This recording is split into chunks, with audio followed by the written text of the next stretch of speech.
আরে অবলা মানুষ, কোথায় খুঁজো অপদ বলা? সৃষ্টিকুলের মহাজন, মহাজনকে পাইছে যারা, তাদের তুই আগে খোঁজ। এই মানুষের ঘরের ভিতর থাকিছে তোর মহাজন, দেখা হলে তারই সাথে পথ দেখাবে আপন হতে। মিশামিশি খেটে মরি মসজিদে আর মন্দিরে, থাকে না সেই রংমহলে দেবতার মন্দির ঘরে। আসে শুধু আপন দেহের মাটির ঘরে, সত্তা তোমার ঠিক হইলে নিয়তর এই পুণ্য ঘরে, পাবি দেখা তারি তরে হাত বাড়াইলে ওই। লাগবে না আর দৌড়াদৌড়ি, থাকবে না আর পারাপারি, আপন ঘরে সবই মিলে বুঝে দেখিস তুই। তাই এই পথ ভোলা মানুষের জন্য অনেক কথা অনেক সময় আমি বলেছি, আজকেরও ও নিয়েই একটা কথা বললাম। আরে মানুষ, কোথায় খুঁজো? কোথাও খুঁজে তুমি লাগর পাবে না। তাই আল্লাহকে যেমন খুঁজে লাগর পাওয়া যায় না, তদ্রূপ আল্লাহওয়ালা লোকদেরকেও খুঁজে লাগর পাওয়া যায় না। বুঝে নিতে হয় তাকে দেখে, বুঝে নিতে হয় তার ভাবে, বুঝে নিতে হয় তার মুভমেন্টের উপরে।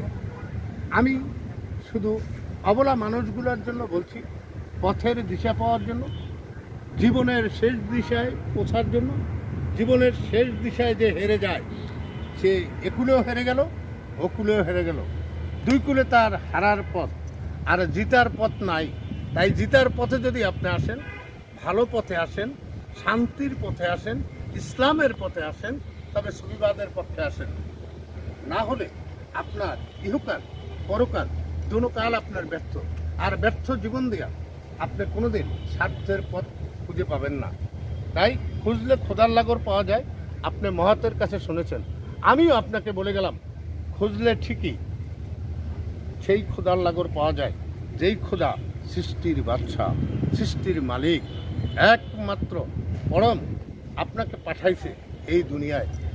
এমন কোনো কাজ আপনি দুনিয়ায় থেকে করেন না যাতে ইহকাল পরকাল দুই কালের শান্তির সুধা আপনি হারিয়ে ফেলেন। আপনার জন্য পথ খোলা আছে। এখনও ফিরে আসেন সুফিবাদের পক্ষে, এখনও ফিরে আসেন আহলে বায়াতের পক্ষে।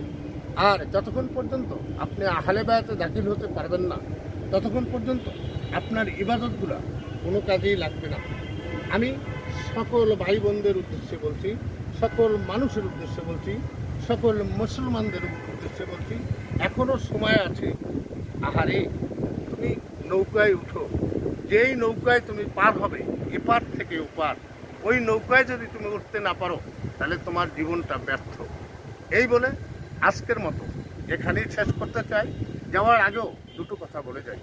একটা কথা হলো, আপনি যদি সময় মতন চাষ না করেন, জমিনে ফসল দিবে না। ঠিক দেহরাজ্যের জমিনটাও এরকম দেহে চার্জ দিতে হয়। আর দেহে চার্জ দিতে হলে একজন জ্ঞানী লোকের সঙ্গ নেওয়া লাগে।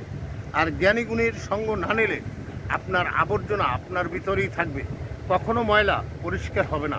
তাই আমার এই কথাগুলো আপনারা মনোযোগ সহকারে শুনবেন। আমার চ্যানেলের সাথে যারা জড়িত আছেন, আপনারা বুঝতে পারেন যে একটা ভিডিও দেখছি আর কি দেখব না।